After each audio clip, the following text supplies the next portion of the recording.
Alright everyone, hello and welcome back to Dan's Astrology. Today is December the 27th, 2025, and I'm recording a video that will serve as a year ahead forecast for next year. And instead of going through it all just like month by month and breaking it down, I thought I would do it this way, um, and basically look at it in three different ways. First of all, from the position of the Saturn Neptune conjunction, which is currently in Pisces, but very, very shortly into 2026, we're going to have this conjunction move into Aries at the 00 degree. And basically, when you're thinking about the alignments of planets, conjunctions are considered to be the strongest, and that when you have a conjunction of planets like this at such a critical degree, like 00 Aries, which is the equinox point, this kind of is the most. If you're trying to describe what the astrology of 2026 is going to be like, this is going to overshadow the rest of it because conjunctions are the strongest, and that the 00 degree of Aries is a critical point in the zodiac. So that's like the first thing that I'm thinking of. The second thing that I'm thinking of is basically the wider context of how this factors in with an alignment that's been playing out, mainly to do with the outer planets. But we also had a grand conjunction of Jupiter and Saturn a couple years ago, and that right now that Jupiter Saturn is in a trine in where you've got the Saturn in Pisces in conjunction with the Neptune, and then you've got Jupiter in Cancer, and you've got this trine of Jupiter and Saturn, just at the traditional planet level, and then you've got the outer planets, Neptune, Pluto in Aquarius, and Uranus, which will be going into Gemini, right? So at that level, it starts to feel like there's a lot going on, and it maybe is kind of messy to tie all of that in together. But which brings me, rather than getting bogged down on that, the third point is that rather than getting lost in the weeds with all the details of basically everything Jupiter, Saturn, and all the modern outer planets, there is a more broader pattern to what is going on that can be ascertained, that is in some way actually just an echo of this Saturn, Neptune ingress into Aries, where there will be conjunct at the 00 point, is that there will also, as this happens, Jupiter will also ingress into Leo, and that meaning that this buildup of grand water trine energy is now going to be shifted into fire signs. And then as we see that Uranus go into Gemini, we can see the shift into air signs, right? And that overall, if you compare the elemental categorization of where we're at right now, we have a lot of water, we have a lot of earth in the chart. It's Capricorn season, by the way. And there'll this general idea that what to expect with the astrology of 2026 is this fairly dramatic, going to be the Saturn and Neptune conjunction. Keep in mind, this has been in play over a while, but it's going to get really cooking this year. And then once we get Jupiter in Leo, we're going to have just a lot more fire to work with rather than water. And to try to I understand the vibe around this. One of the things that I have to admit, it's probably just due to my own laziness as an astrologer. I mean, like I could come up with like, lists of charts of like all these people that have like grand water trines, but I have for some reason, I guess in my head the first person I always think of is like Kurt Cobain, and it just seems to be a good example of like what the problems are of having too much water in a chart, but also if you wanted to be like, I'm gonna, like what is it good for? Like taking your acoustic guitar to the open mic, expressing your emotions, giving an emotional release or something. There's something kind of like watery and emotional around this. Whereas there is some, when you get a shift into fire, what does that mean? It's more yongy, first of all. And so when it's more, but there's something about fire which I find lends itself, um, instead of being emotional, there's a certain kind of. Have you noticed how there's things like positive thinking, or things like there's a sort of trend toward in New Age spirituality of to be liberated from the negativity of emotional attachment, right? So there's this kind of thing about like fire tends to have this sort of like yongy individuating quality where it may, from the perspective of fire, water looks like it's wasting a lot of energy on sentimental emotional attachments, or being stuck in the past, or being fire, I think, has this sort of will to transcend, or to go beyond, to levitate out of the constraints of, to maybe be a bit more liberated. And so that could be a silver lining, perhaps. However, there's a certain problem with this. If we look at more the specifics of the aspects that are being made, as Jupiter moves into Leo, we are going to be having a number of things happen. We're going to have also a nodal shift happening where the nodes are going to move from mutable signs into fixed signs. So the South Node in Virgo is going to move into Leo, where Jupiter is. So Jupiter is going to be somewhat challenged to provide its Jupiter stuff with that South Node there.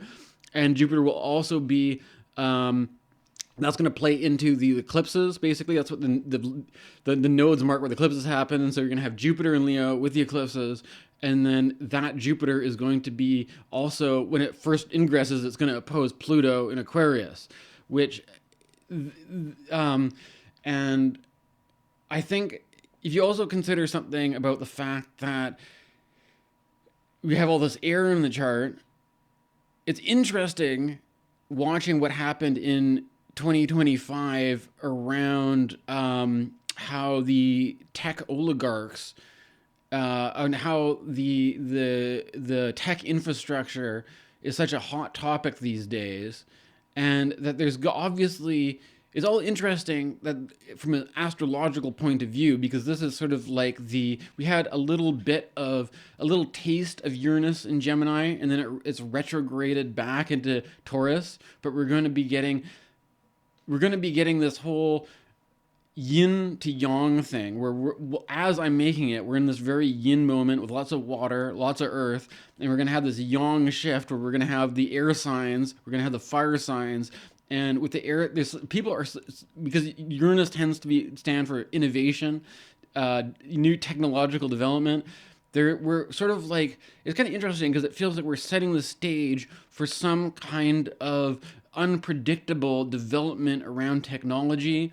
But there's something about all this where I'm kind of playing up the more positive yangi side of this elemental shift. But the point also is that Saturn and Neptune is kind of a bummer to be. And there's something about the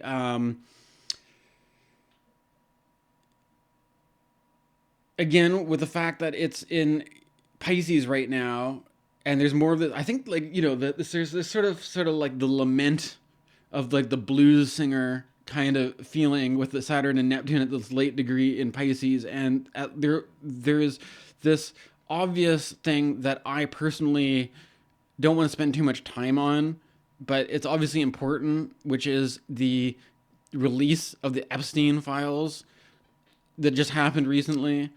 And I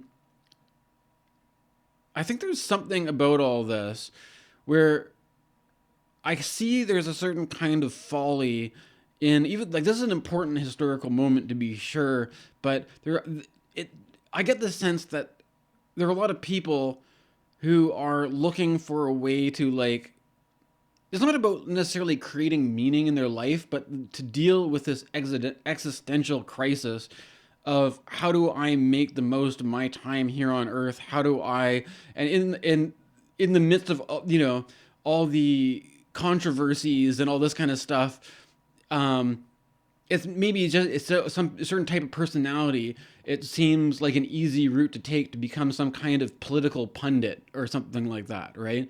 And this is just something, or like, or somebody wants like attention and popularity, and so they will just ride the sensationalism of like the latest controversies to try to get success. And this is something that just feels off to me.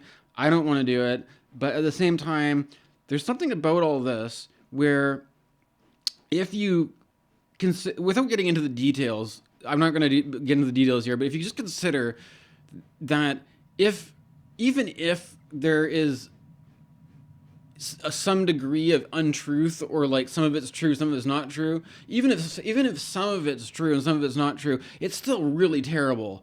And that there's something about the Saturn Neptune dynamic where let's get it straight here, that Saturn is the greater malefic, and there's some basic apprehension towards trying to do an honest appraisal of what 2026 is going to be like, because the Saturn Neptune conjunction seems pretty gnarly, and at the very least there is some dynamic where Saturn is the planet that stands for old age. There was this famous thing about, the Goya painting where Saturn's eating his children. And it's just this, apparently, if you guys don't know about that, I think at this point in time, it's almost like a meme. Everybody knows that Goya painting. But apparently, Goya spent this period, the last years of his life, in this time where he was completely withdrawn from society, and that this painting was a number of paintings that he did. He holed himself away in this house and painted the paintings directly on the wall, right? And that there's something about it where I think people only found the paintings after he was dead, and then I think maybe they took the paintings off the wall and put them on, so that you could put them in, like, sell them or put them in a gallery or something like that. But there's something about, like, he was the guy who was in a very, apparently it had something to do with the politics at the time in Spain, I guess. It was apparently a dark period of time of history. There's this whole feeling of, there's the thing about like doomerism, right? And darkness, and Saturn being the archetype that emerges, and this guy did this really horrific portrayal of Saturn as the old mad god eating his children and stuff like this. And there's obviously with Saturn and Aries, Saturn's in its fallen Aries because there's a certain antithesis where Saturn represents old age and Aries represents youth. If you go back to the ancient astrologers of ancient Greece and ancient Rome, there's this, Aries is often described as like the gentle lamb, the youthful lamb of spring or something like that. And you've got old man Winter as some mad god eating children, basically. It's pretty fucked up. And the thing about this is, if you consider what there's a certain, one of the things that I think people don't like about New Agers is like trying to reify the archetypes as if there's some kind of Saturn energy that needs to play out or something like that. There are bad vibes around this, and all I can say is that what if there is a certain amount of Saturn Neptune that needs to play out next year, and that to what extent can the bleak, um, grim reality of whatever the truth is around this, is that enough to exhaust the Saturn Neptune and Aries dynamic to the point where we can say that, well, that was shitty, and like we got, you know what I'm trying to say, we played that one out, we unspooled that thread of Saturn Neptune, and without it because there's some sort of thing to keep in perspective. I don't know. I have other astrologers that maybe I have collaborated with in the past, who were, when they were doing year ahead videos for 2025, they were they were saying, like, duck, because it's going to be like a big bomb going off or something like this.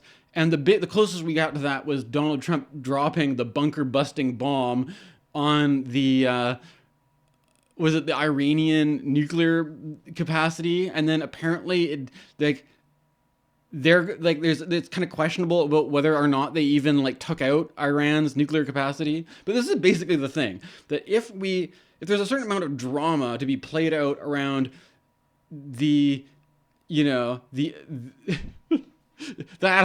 whole Epstein stuff, then that exhaust the archetype to the point where we don't have to worry about having basically a senile, insane, psychotic gangster president with his finger on the big red button going to blow up the world, which is like this is basically the situation that we're in right now.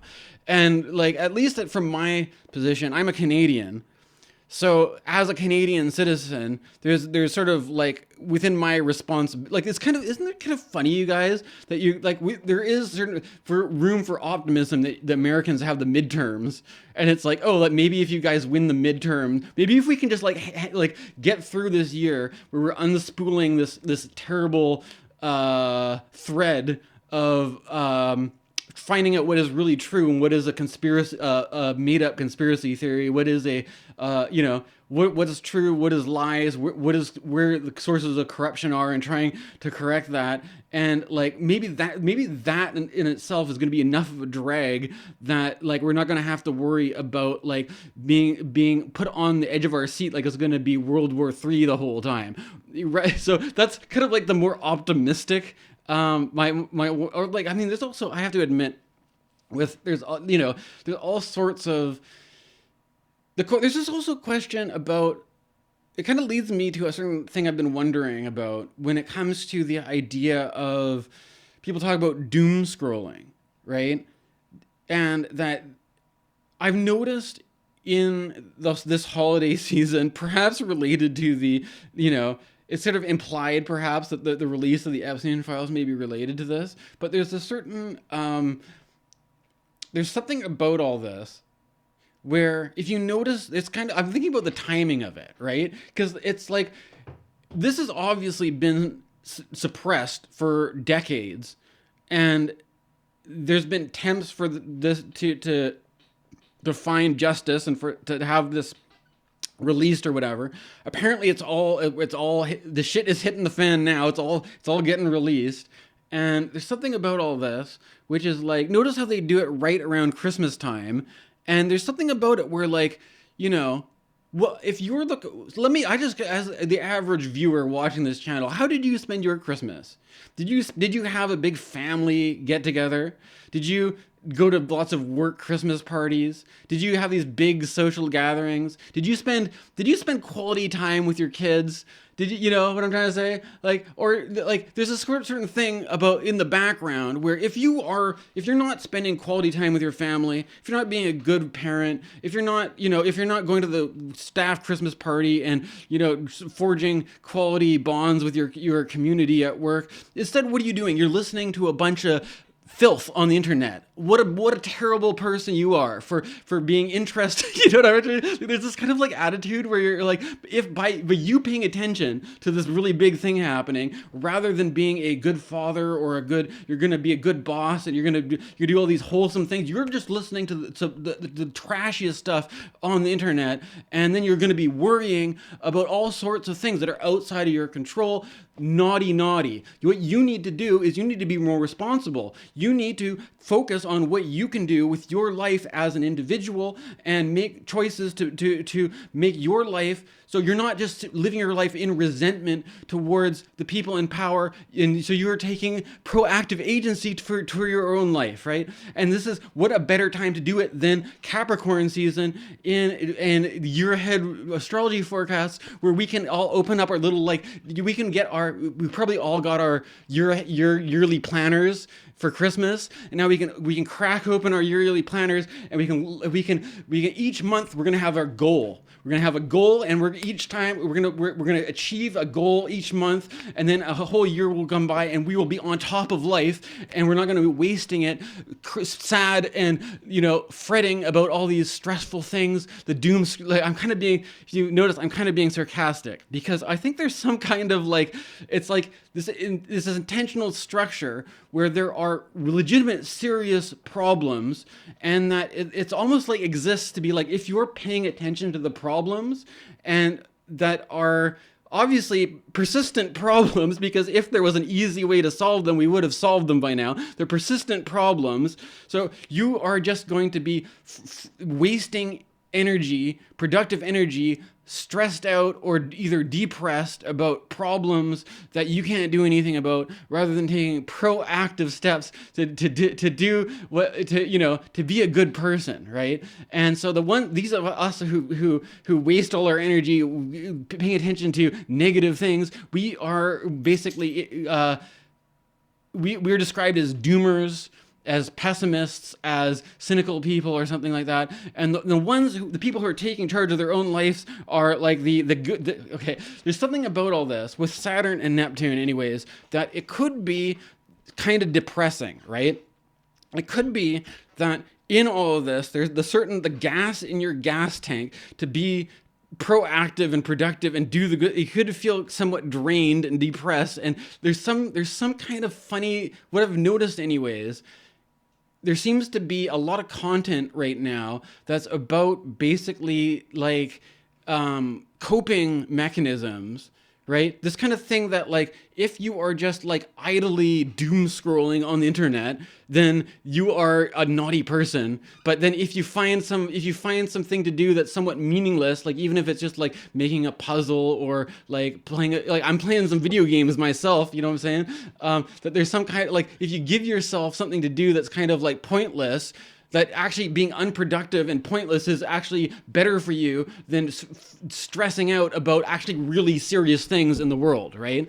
So there's a sort of like, there's this whole kind of thing that maybe, and then it could be by spending a lot of time just like having a pointless hobby, that this pointless hobby could be, I don't know, what should I say, a form of self-care, or something like that, if you want to use that word, that way of talking about it.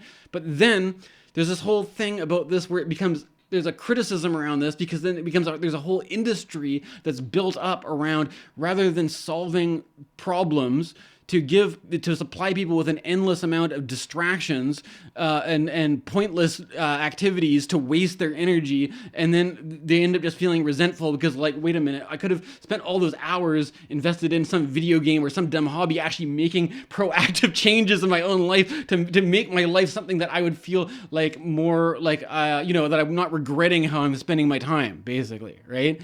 So there's something about like I'm aware that often when the problem about doing astrology is that it kind of lends itself to, especially the format of doing a year ahead astrology video, is that there's a certain kind of demographic that I associate. This is also, I have to admit, I associate this with Capricorn. I associate with Capricorn season of it being like, it's New Year's, and it's like that you've got your planner and that you want to succeed. You don't want all the dreary, miserable realities of life to hold you back as an obstacle. You want to get one up on life. You want to like conquer the challenges and get ahead and stuff like that. But what I'm trying to basically warn you about is that in 2026, with Saturn and Neptune in Aries, it could be like you're trying to conquer a mountain that is like at a steep incline, if you understand what I'm saying. Like this is the difficulty setting.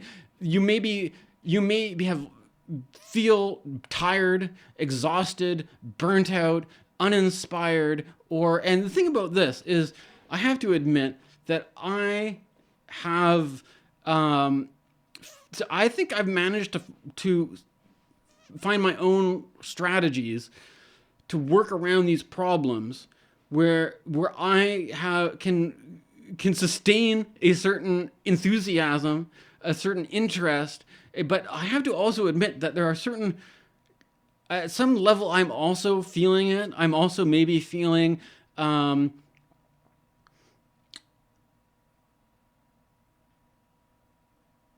I mean, it could also like it depends on the context, right? When it comes to making content for YouTube specifically, I basically go with what I'm interested in, what I can feel enthusiastic enough about to make content. And so I mean, like I don't think I have the enthusiasm to be a political pundit or a conspiracy theorist. It's not really my bag. I kind of just go in the direction that whatever my personal whim is, whatever I feel like. But I have to admit that as a result of this, it doesn't always make for the most popular videos, right? And so I think there's something about this which could be like my challenge is that it's not so much like I have found ways that I can, rather than being challenged by depression, that I am challenged with a variety of more serious mental illnesses, such as mania and psychosis, which means that instead of with all these other people, it might feel like, oh, I just feel lousy.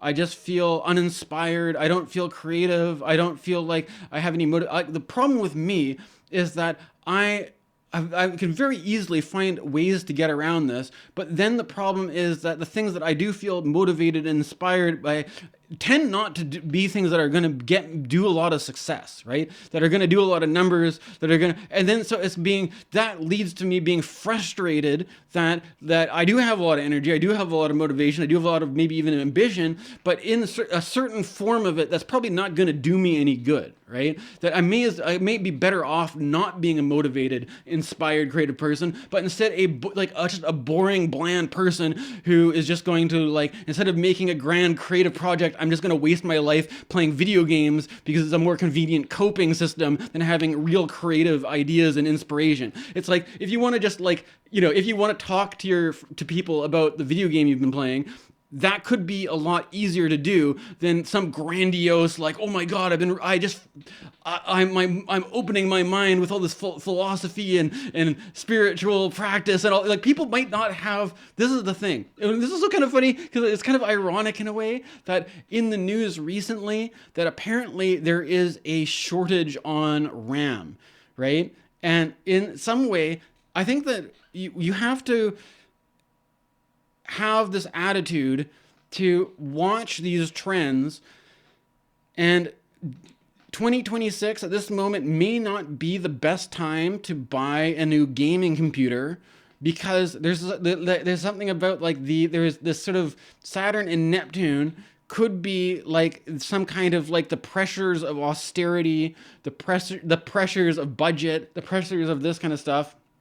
So you have to I, for example, managed to time this up pretty well because a few years back there was a shortage of video cards, and I held off on getting a new video card until that I got a new computer, but I used my old video card in my new computer until the shortage was over, and then my video card died, and I bought a new video card right when the price came down, right? And now similarly, RAM is expensive, but because I got a new computer a few years back, I don't need buy RAM right now. I'm good, right? And so I'm in a comfortable place of luxury where now I'm playing Dark Souls 3 for the first time, and I'm just like getting off on this like dark fantasy, like you're a knight and you're like, having these like swinging your broadsword and your claymore, having these like like medieval sword fights on your,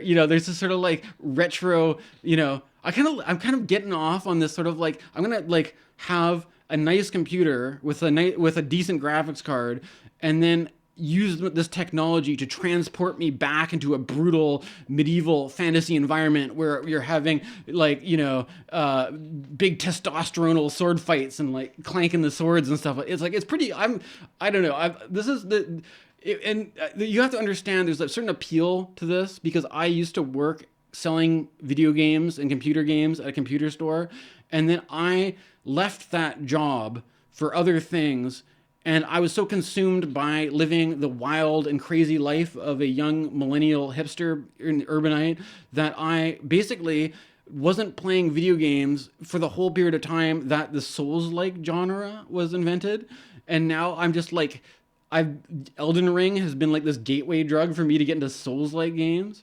And so now there's something about all this where, I don't know, there's something about it where if I spend too much time doing that, it starts to create, like, I don't want to waste my life just being some loser but there's something about it where there might actually be some wisdom into just being like, trying to be the modest, ordinary dude, just killing some time, playing some video games, rather than trying to like, I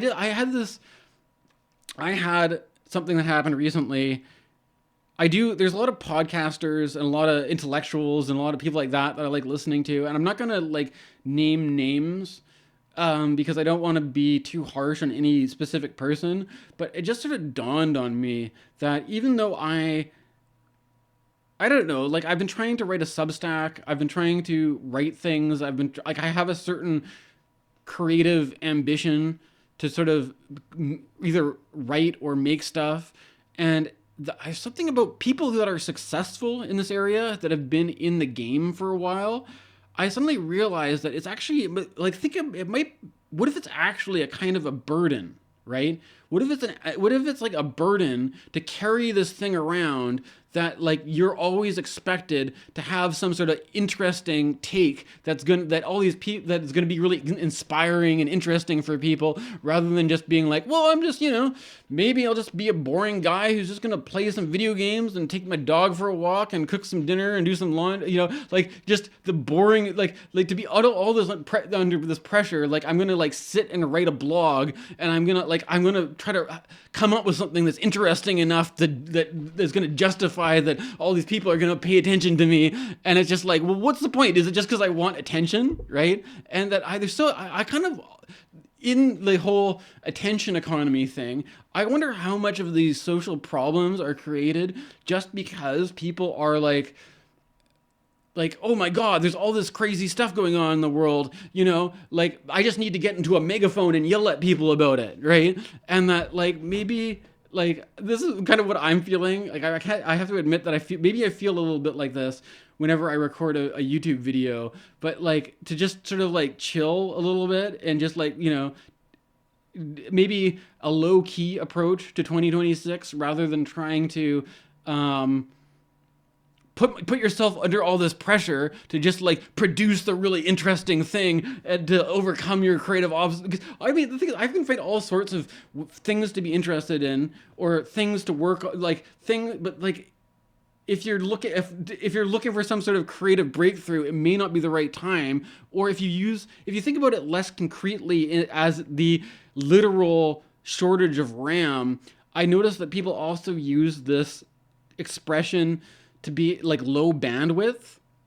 And I think that this is also one of my frustrations in life, is that I tend to just be attracted to high bandwidth ideas, but then this feels alienating to me because it feels lonely, because if or it feels like in order to like the average person has such a limited attention span and little and limited focus that you may really be enthused by some sort of idea, but then but when you're trying to explain it to them, the person's just like impatient with you, or they don't understand the point, or they're treating the idea like it's like some obvious thing that everybody knows, and they're just kind of like they're treating you like you're basic, like for to you you're like, whoa.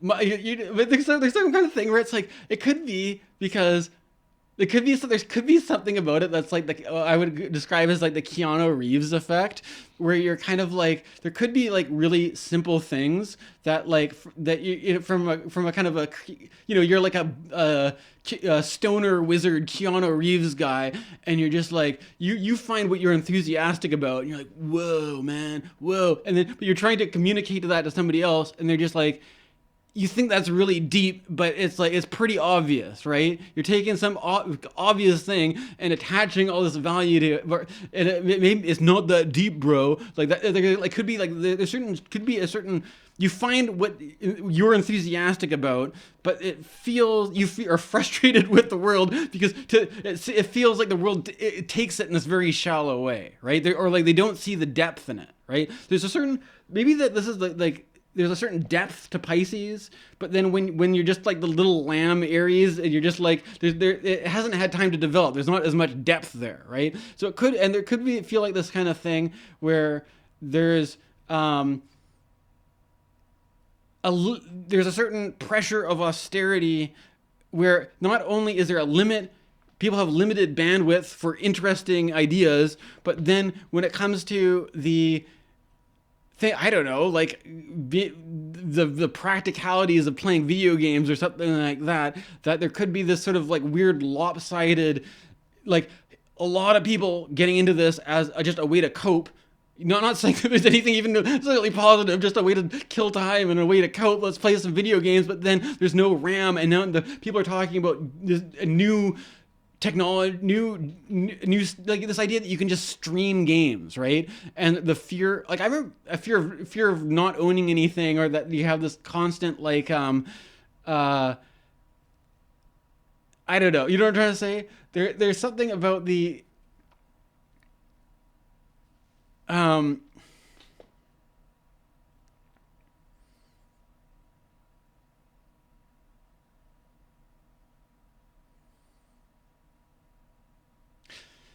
what I'm trying to say anyways is that I think it's important if you do to like to not, you don't have to give if you sacrifice this stuff in the sense of that, like it may seem unfeasible, it may seem disheartening or demoralizing if you do have certain creative projects, certain things that you like, but then they just don't get a lot of views, they're not very popular, you're not successful, or that it feels like in order to appeal to the masses, you might have to have a really low bandwidth, simple version of what you do to achieve mass popularity.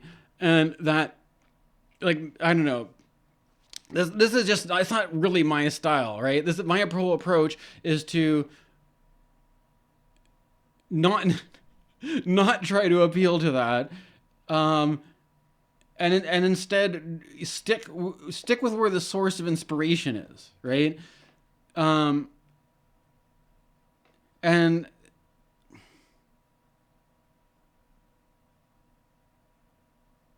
I also have to admit that in all of this, the idea of having like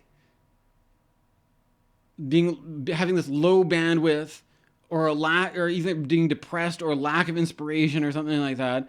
There's something else about this. There's certain things that I have as interests. Let's say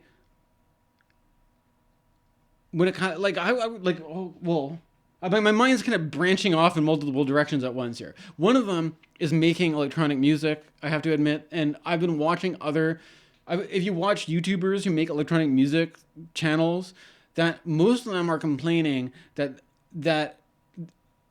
they might make one video a year that does really well for the numbers, but then they'll do all sorts of stuff that like nobody watches. And so that I think like this is what I'm trying to say is that like like there you could have all sorts of creative opportunities, but then it just kind of feels like it falls flat, or you're not, it's not catching on the way you want it to be, and that this could be demoralizing and depressing, and it makes you want to quit or something like that. And this is something to do with Saturn and Neptune, I think, right? The kind of the depressing downer, not oh, maybe I should just play video games and not make stuff, you know. And then, oh, but now there's a RAM shortage or something, right? Or like, you know, there's with also there's this kind of thing about having the bandwidth or the RAM to read books, right? Or to be literate. And apparently a lot of people have trouble just basically reading books now. And there's something about this where it's sort of in the same way that, like, I have this thing right now where for me, I feel like being interested in stuff like critical theory or philosophy is sort of like counterintuitive, because it's like, it's sort of like as if you were going to run a video game that you, like, how much RAM do you have to run this game? How are you allocating your mental resources to doing this? And then if you're putting all this energy and resources into doing this, and then you kind of feel like, oh, I'm just doing this thing that is like, I can be kind of enthusiastic about, but it basically makes me feel increasingly more alienated and frustrated with the world around me, and just makes me feel like a bleak doomer. And but I have a, like, what would you get out of this? A bit of intellectual superiority, a fleeting connection with other people in faraway places who think the same way as you. Like, what's, like, it feels like what you get out of it versus what you put into it. Like, it's you don't have the resources to justify running those kinds of processes, is all I'm trying to say, right? This is kind of the vibe running into this, where you're kind of like I'm looking at your head, seeing the Saturn Neptune, and being like, how much bandwidth do I have? Well, how much RAM do I have for all this stuff? How much storage space do I have for all this stuff? And how am I going to allocate my energies? And am I just going to put it all into this thing that I'm just going to make me increasingly more like, okay, I'm Goya, and I'm just gonna paint images of the mad blind god eating his children as I go insane, and then the poor people will find them decades later, and they'll be art classics, right? But not in my lifetime, right? This is kind of, you have to accept. I think that if you're going to be inspired and be creative, rather than looking for instant success, you have to be like Goya, painting the pictures in his attic that people are only going to find after he dies. Can you imagine that too? Like, there's one thing to find that on your web browser. Is like somebody made a meme of it where they turned the Saturn into like a Ninja Turtle, and instead of eating his children, he's eating a pizza or something. And it's like, there's something about this where there's something about I don't know, it's like there's this inability to handle the heaviness of like the Saturn Neptune. And what I've noticed about like social, like I was going through an old iPod of mine, right? Thinking, I've had this recent, with all the water, thinking about Kurt Cobain, and I found, it was interesting, on my iPod the other night, I found a bootleg recording of Nirvana, and they start playing The End or whatever by the Doors, and it's kind of like, there's something about it where it's like, I think that like Kurt Cobain and Kurt Novoselic, I don't know if Dave Grohl is also doing it too, but they're like kind of trading off like the making fun of Jim Morrison poetry thing, and like they're doing this sort of like improv thing about like going to a Waffle House and putting a coin in the jukebox and all this. And there's something about it where it's like, do you understand? Like, there's something about it where it's like Kurt Cobain is using the joke of like Jim Morrison in The End, and to like express something about his suicidal ideation. But like all the bandmates